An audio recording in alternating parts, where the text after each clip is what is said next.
పట్టణకే పర్వతరాజము గడగడ వన్నకే ఫల పుష్పాదులు జల జలరాలే పరిమళాలు గిరి శిఖరాలు నిండే పగిలిన శిలల ధాతులెగసే రక్తగాంతులు నలు దిశల మెరసే గుహలను దాగిన భూతములదిరి దీనారవముల పరుగిడ బెదిరి శ్రీ హనుమాను గురుదేవులు నాయక పలికిన సీతారామ కథ నే పలికద సీతారామ కథ.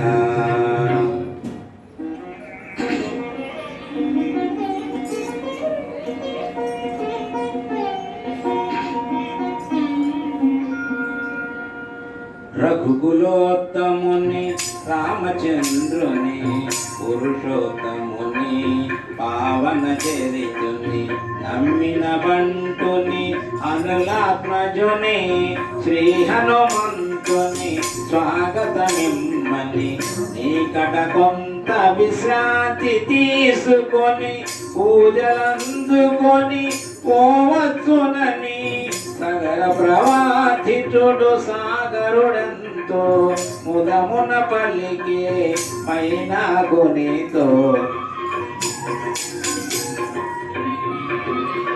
మైనాగుడు ఉన్నతుడై నిలిచే హనుమంతుడు ఆగ్రహమునగాంచే ఇది ఒక విఘ్నము కాబోలునని వారధి పడద్రోసే పురము చేరిని పర్వత శ్రేష్ఠుడా కోటున కుంగే పవన తనయుని బలము కొని పొంగే తిరిగి నిలిచే హనుమంతుని పిలిచే తన శిఖరముపై నరుని రూపమై శ్రీ హనుమాను గురుదేవులు నాయక పలికిన సీతారామ కథ నే పలికిన సీతారామ కథ.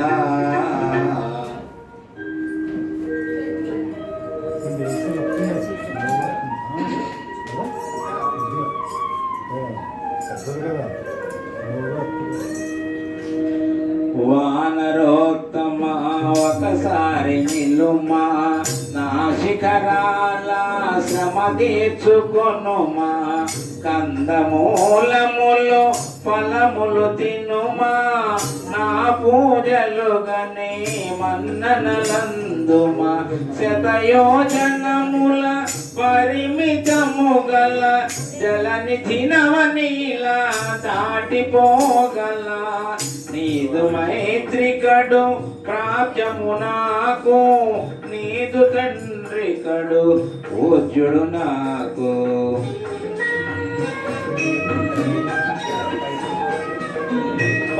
పర్వతోత్తముని కరమున నిమిరి పవన తనయుడు పలికెను ప్రీతిని ఓ గిరీంద్రమా సంతసించితిని నీ సత్కారము ప్రీతి నందితిని రామకార్యమై ఏగుచుంటిని సాధించు వరకు ఆగనంటిని పోవలే క్షణమెంతో విలువలే నీ దీవెనలే నాకు బలములే శ్రీ హనుమాను గురుదేవులు నాయక పలికిన సీతారామ కథ నే పలికిన సీతారామ కథ.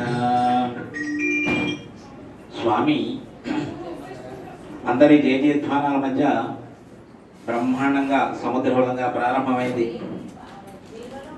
స్వామి చాలా వేగంతో వస్తున్నారు సముద్రం మీద. సముద్రంలో ఒక పర్వతం ఉంటుంది. ఆ పర్వతం పేరు మైనాక. పూర్వం పర్వతాలన్నిటికీ రెక్కలు ఉండేవి. ఇంద్రుడు దేవేంద్రుడు తన వజ్రాయుధంతో అన్ని పర్వతాల రెక్కల్ని ఖండించేశాడు.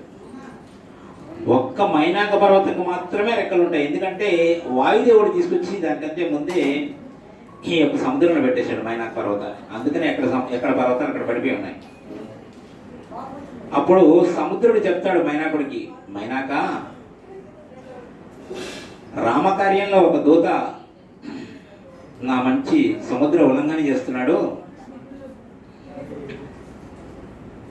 నా సముద్రంలో నువ్వు ఉన్నావు, నీ పర్వతంలో కందమూలాలు, మధుర ఫలాలు, తేనెలు ఎన్నో ఉన్నాయి కాబట్టి, అందులో నువ్వు యథేచ్ఛగా పైకి లేవగలవు కాబట్టి ఒక్కసారి పైకి లేచి ఆయనకి ఆతిథ్యం ఇవ్వాల్సింది అనగానే మైనాకుడు మారు ప్రశ్న వేయకుండా అలా పైకి లేస్తాడు. స్వామి మనకి ఏదేదో ఆపద వాటిల్లింది అని చెప్పేసి తన వక్షస్థలాన్ని ఒక్కసారి వక్షస్థలంతో ఒక్కసారి ఢీకొట్టారు. ఢీకొనగానే అంత పెద్ద పర్వతం కూడా వెళ్ళి తన డోర్ ఓపెన్ పెట్టండి. అంత పెద్ద పర్వతం కూడా వెళ్ళి సముద్రంలో పడిపోతుంది. అప్పుడు మైనాకుడు అడుగుతాడు సముద్రుని, ఏవయ్యా నువ్వు దూత అన్నావు, రాముడు అన్నావు, ఇంకా ఆయన నన్ను కొట్టలేదు, నన్ను వక్షస్థలంతో ఒక్కసారి ఢీకొన్నాడు, వచ్చి నేను ఈ సముద్రంలో పడ్డాను అనగానే, లేదు మైనాక పూర్వవృత్తాంతం చెప్తాను విని అని చెప్పేసి, సముద్రునైన నేను సముద్రమే కావచ్చు, నీళ్లు లేక ఇంకిపోయే పరిస్థితిలో ఉన్నాను. నా దగ్గర నీళ్ళన్నీ ఇంకిపోయినాయి. నేను సముద్రనే, కానీ నా దగ్గర నీళ్లు లేవు. అప్పుడు రామచంద్రమూర్తి పూర్వీకుడు సగరుడు అనే చక్రవర్తి, ఆయన పూర్వీకుడు, రామచంద్రమూర్తి పూర్వీకుడు అయిన సగరుడు అనే చక్రవర్తి నన్ను మళ్ళీ నీళ్లతో కళకళాడేటట్టు వృద్ధి చేశాడు.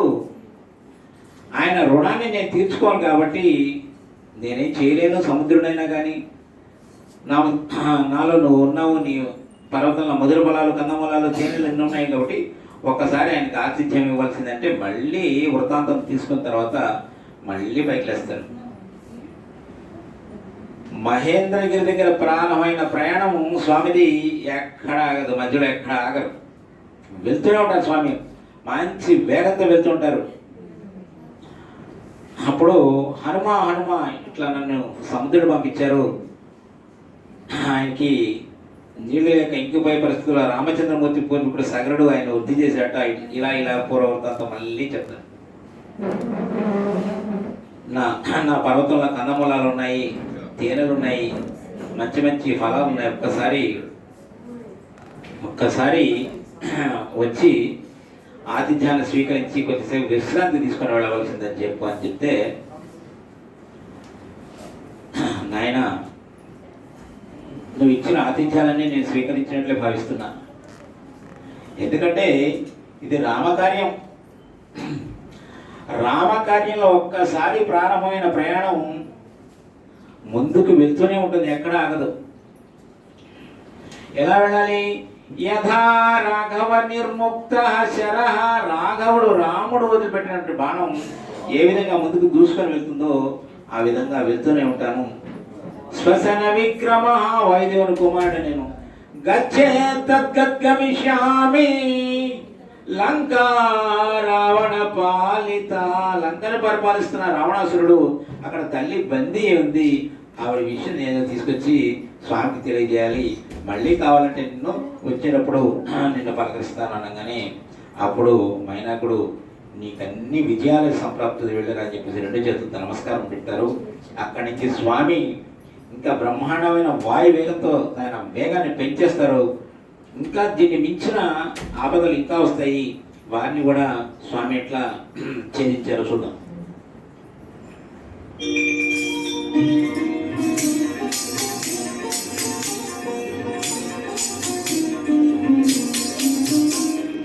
అనాయాసముగా అంబర వీధిని పయనము చేసెను పవన కుమారుని, ఇంద్రాదులు మహర్షులు సిద్ధులు పులకాంకితులై ప్రస్తుతించిరి రామ కార్యమది సాసమ్మని రాక్షస బలమది భయంకరమని కవివరుడంతటి ధనతరుడోయని పరిశీలనగా పంపిరి సురసను ఎప్పుడో నన్ను నిన్ను భృంగమని వరమొసగి మరి బ్రహ్మ పంపెనని అతిగా సురస నోటిని తెరచను హనుమంతుడలికి కాయము పెంచను ఒకరినొకరు మించి కాయము పెంచిరి శతయోజనములు విస్తరించిరి పైనుండి సురలు తహతహలాడిరి ఇరువురిలో ఎవరిదో గెలుపనిరి సురసముఖము విశాలమోటగని సూక్ష్మ బుద్ధిగని సమయమిదేనని క్షణములోన అంగుష్ట మాతృడై ముఖము జోచి వెలివచ్చే విజయుడై పవన కుమారుని సాహసముగని దీవించే సురస నిజ రూపముగని నిరాలంబ నీలాంబరముగనుచు మారుతి సాగెను వేగమే పెంచుచు తెల్లనిధి తేలే మారుతి ఛాయను రాక్షసి సింహిక అడ్డగ్రహించను గుహను బోలు తన నోటిని తెరచను కవివరుని గుంజి బృంగజోసెను అంతట మారుతి సూక్ష్మ రూపమున సింహిక ముఖమును శుచి చీల్చెను సింహిక హృదయము చీలికలాయను సాగరమున బడి అసువులు వాసెను వారధి దాటెను వాయుకుమారుడు లంక చేరెను కార్యసూరుడు నలువంకలను కలియజూచుచు నిజ రూపముగా మెల్లగా సాగుచు త్రికూటాచల శిఖరము పైన విశ్వకర్మ నిర్మితమైన స్వర్గపురముతో సమానమైన లంకాపురమును మారుతిగాంచను శ్రీ హనుమాన్ గురుదేవులు నాయద పలికిన సీతారామ కథ నే పలికద సీతారామ కథ. స్వామి మైనాకుడికి నచ్చజెప్పి మళ్ళీ వాయు వేగంతో వస్తుంటారు. దేవతలకి ఒక ఆలోచన వస్తుంది, ఈయన ధీరుడైనా ధీమంతుడు కూడా ధైర్యవంతుడా కాదా పరీక్షిద్దామని చెప్పేసి సురస అనే ఒక నాగమాతను ప్రేరేపిస్తాను స్వామి మీదకి. ఆమె పేరు సురస. వచ్చేస్తుంది ఎదురుగుండా, వచ్చేసి హనుమాను నాకు ఆహారం అయిపోవాలి, నా ఉదరంలోకి వెళ్ళిపోవాలంటే కాదమ్మా, నేను స్వామి కార్యాలయం వెళ్తున్నాను, కావాలంటే వచ్చేటప్పుడు చెప్పు, నీకు అడ్రస్ ఇవ్వు, నీకు వచ్చి ఆహారం అవుతాను తప్పితే ఇప్పుడు వచ్చి వెళ్ళే పరిస్థితి ఎట్టి పరిస్థితులు ఆగే ప్రశ్న లేదంటే కాదు, నువ్వు ఇప్పుడే నా ఉదరంలోకి వెళ్ళిపోవాలంటే స్వామి ఒక్క నిమిషం ఆలోచిస్తారు. రాక్షసులకి ఈ ఆలోచన శక్తి తక్కువగా ఉంటుంది. హనుమంతుడికున్న ముద్దు చూపు, హనుమంతుడికున్న మేధా సంపత్తి, హనుమంతుడికున్న తెలివితేటలు ఎవరికి ఉండవు ఉండవు ఉండవు. అంత గొప్పవాడు హనుమంతుడు. అన్యథాశ్రమం నాస్తి. అందుకని ఆయన పాదాలను కనుక మనం ఆశ్రయించామంటే ఎట్టి పరిస్థితుల్లో మనని తీరాన్ని దాటిస్తారు. అంత గొప్పవాడు హనుమంతుడు. కాబట్టి ఒక్క నిమిషం ఆలోచించి తన శరీరాన్ని కొంచెం పెంచేస్తారు. సురస 50% పెంచుతుంది శరీరాన్ని, మళ్ళీ కొంచెం పెంచుతారు స్వామి. సురస ఆకాశంతో అయిపోతుంది, అంత పెద్ద నోరు, పెద్ద శరీరం అయిపోతుంది.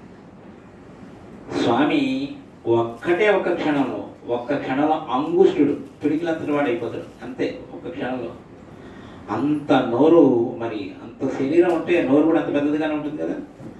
అలా నోట్లోకి వెళ్ళి ఉదరంలోకి వెళ్ళిపోయి యూటర్న్ తీసుకొని నోరు మూసేలకు బయటకు వచ్చేస్తాడు. అంత రాక్షస అయినా కానీ సురస మాట మీద కట్టుబడి ఉంటుంది. హనుమ, నేను అడిగినట్లు నువ్వు నాకు ఉదరంలోకి ప్రవేశించావు, ఇక్కడ నీకు అన్ని నీకు విజయాల సంప్రాప్తి వెళ్ళిరా అని చెప్పి నమస్కారం చేస్తుంది. అక్కడి నుంచి స్వామి బ్రహ్మాండంగా మళ్ళీ తన వేగాన్ని పెంచేస్తారు. సముద్ర మధ్యాహ్నానికి వచ్చేస్తారు మధ్యకి. స్వామి యొక్క వేగం తగ్గిపోతూ ఉంటుంది. స్వామికి అర్థం కాదు, నేను ఇంత బ్రహ్మాండంగా వాయు వేగంతో బ్రహ్మాండంగా స్పీడ్లో వెళ్తున్నాను, 150 స్పీడ్లో వెళ్తున్నాను, ఏంటి నా స్పీడు తగ్గిపోతుంది అని చెప్పేసి స్వామి ముందు వెనక చూస్తుంటారు, ఎవరు కనపడరు. ఒక్కసారి సముద్రం లోపలికి ఇలా చూస్తారు. సముద్రం లోపల ఒక రాక్షసు ఉంటుంది, దాని పేరు సింహిక. హింసకు మారు పేరు సింహిక. అది సురసలాగా మైనాకలాగా మంచిది కాదు, నిజంగా హింసే. స్వామి ఒక్కసారి గర్జించగానే సింహిక ముందుకు వచ్చేస్తుంది. ముందుకొచ్చి, నువ్వు నాకు ఆహారం అయిపోవాలంటే అందరికీ స్వామి సామధాన వేద దండోపాయాలు చక్కగా అందరికీ ఫస్ట్ ఒకటిసారి 2 సార్లు అర్థమయ్యేటట్టు చెప్తారు. విన్నారా వాళ్ళ అదృష్టం, వినకపోతే వాళ్ళ కర్మ. తర్వాత ఎలా చెప్పాలో అలా చెప్తారు. మళ్ళీ చెప్తారు, నాకు ఇది కాదు అనగానే సింహిక ఆహారం ఏంటంటే సముద్రంలో ఉంటుంది. అది సముద్రంలో కొన్ని లక్షల జీవరాశులు ఉంటాయి, 1 కాదు 2 కాదు. పెద్ద పెద్ద వేల్స్, అవన్నీ తిమింగలాలు, ఏవో పెద్ద పెద్ద ఉంటాయి కదా సముద్రంలో, కొన్ని లక్షలు ఉంటాయి. సముద్రం లోపల ఉన్న వాటిని ఒక్కదాన్ని ముట్టుకోదు, ఒక్కదాన్ని భుజించదు సింహిక. ఎవరైతే గగన మార్గంలో ప్రయాణం చేస్తారో ఆ ఛాయ నీడ సముద్రం మీద పడుతుంది కదా, ఆ నీడను పట్టుకొని లాగితే ఆ జీవి నోటి దగ్గరికి వచ్చేస్తుంది. ఆ శక్తి ఉంది సింహిక. ఎందుకంటే మనం సముద్రం కోస్టల్ ఏరియాకి వెళ్తే సముద్రం మీద కొన్ని పక్షులు అటు ఇటు తిరుగుతుంటాయి. ఆ నీడ పట్టుకొని లాగితే ఆ జీవి నోటి దగ్గర, లోపల ఉన్న వాటిని మాత్రం ముట్టుకోదు, కమిట్మెంట్. అప్పుడు వాటిని భుజిస్తుంది, ఆకలి సంతృప్తి పరుచుకుంటుంది. ఏ జీవి వెళ్ళకపోయినా కానీ అట్లనే ఉంటుంది, కానీ లోపల ఉన్న వాటిని ముట్టుకోదు. స్వామి బ్రహ్మాండమైన దేహం, మంచి ఆహారం దొరికింది ఈరోజు నాకు అని చెప్పేసి ఒక్కసారి లాగుతాను, కానీ స్వామి గర్జించగానే ముందుకు వచ్చేస్తుంది. నాకు ఈరోజు ఆహారం అయిపోవాలంటే స్వామి చెప్తారు ఇన్ని రకాలుగా, కాదమ్మా నేను వెళ్ళాలి, నేను లంకలో అమ్మవారిని చూడాలి, చూసి నాకు ఇవన్నీ కుదరవు, నాకు ఇప్పుడు ఆహారం అయిపోగానే అనగానే స్వామి ఎన్నోసార్లు చెప్పి ప్రయత్నం చేస్తారు, ఒప్పుకోదు. ఒక్కసారి ఉదరాన్ని చీల్చేసేసి సింహికని అంతమందిస్తారు. సింహిక అంతమందించబడుతుంది. సముద్రం మొత్తం రక్తసిక్తం అయిపోతుంది. ఎంత పెద్ద రాక్షస అది సింహిక. ఎన్నో జీవరాశుల్ని అది హతమార్చింది. ఇక్కడ వాల్మీకి ఏం చెప్పారంటే, మనకంటే ఎవరైతే ఉన్నత స్థానంలో ఉంటారో వాళ్ళని చూసి అసూయపడే మనస్తత్వం ఎవరిదైతే ఉందో అది సింహిక. ఎందుకంటే స్వామి ఎత్తులో ఉన్నారు, సింహిక కింద ఉంది. అందుకని ఆ రోజు చెప్పారు వాల్మీకి. కాబట్టి స్వామి దాన్ని అంతమందించేస్తారు. చక్కగా స్వామి లంకకి చేరుకుంటారు. జయ బోలో రామభక్త హనుమానికి. చక్కగా సాయంత్రం 6-6:30 సమయంలో స్వామి లంకకి చేరుకుంటారు. అందంగా ఉంటుంది లంక. ఎందుకంటే అది ఆషామాషి కాదు, విశ్వకర్మ నిర్మించింది. అది అందరినీ జయించి ఆయన వశం చేసుకున్నాడు రావణాసురుడు. చాలా బ్రహ్మాండంగా ఉంటుంది. బ్రహ్మాండమైన పళ్ళు, ఫలాలు, అసలు ఉదకం అయితే తీయగా ఉంటాయి అక్కడ నీళ్లు, అంత బ్రహ్మాండంగా ఉంటుంది. అవన్నీ చూస్తుంటారు స్వామి. ఇంత బ్రహ్మాండంగా ఉంది ఏంటి, ఇంత ఇట్లాంటి ప్రదేశం కూడా ఉంటుందా, ఇంత అందంగా ఉంది ఆహా అని చెప్పేసి అవన్నీ ఆ ఏరియా అంతా పరిశీలన చేసేసి, లేదు నేను స్వామి పని మీద వచ్చాను, నాకు ఒక బాధ్యత ఉంది, ఇవన్నీ చూసి వీటిని మనం ఆశించకూడదు అని చెప్పేసి మనకు బాధ్యత పెట్టారు స్వామి, ఆ బాధ్యత మీదే ఉండాలని చెప్పేసి సాయంత్రం 6-6:30 సమయం ఆయన, ఎందుకంటే తన శరీరాన్ని కొద్దిగా మార్చేస్తారు, చీకటి పడుతూ ఉంటుంది సాయంత్రం పూట. చీకటి ఆ టైంలో, ఎందుకంటే వానరాలకి రాత్రిపూట కళ్ళు అంతగా సరిగా కనపడవు, అందుకని తన ఆకారం అంతా తెల్లగా ఉంటున్నాడు స్వామి, అందంగా ఉంటారు. ఒక్క కళ్ళను మాత్రం 2 పిల్లి కళ్ళని ఎంచుకున్నారు. సూర్యే చాస్తౌ గతౌ రాత్రౌ, ఆయన అంతరాలాపం చేస్తున్నారు. సూర్యే చ అస్తౌ గతౌ రాత్రౌ దేహం సంక్షిప్య మారుతి, ఆకారం అంతా మార్చేశారు, శరీరం అంతా చక్కగా ఉంది, తెల్లగా ఉంది, అందంగా ఉన్నారు స్వామి. ఒక్క 2 కళను మాత్రం పిల్లి కళను ఎంచుకున్నారు.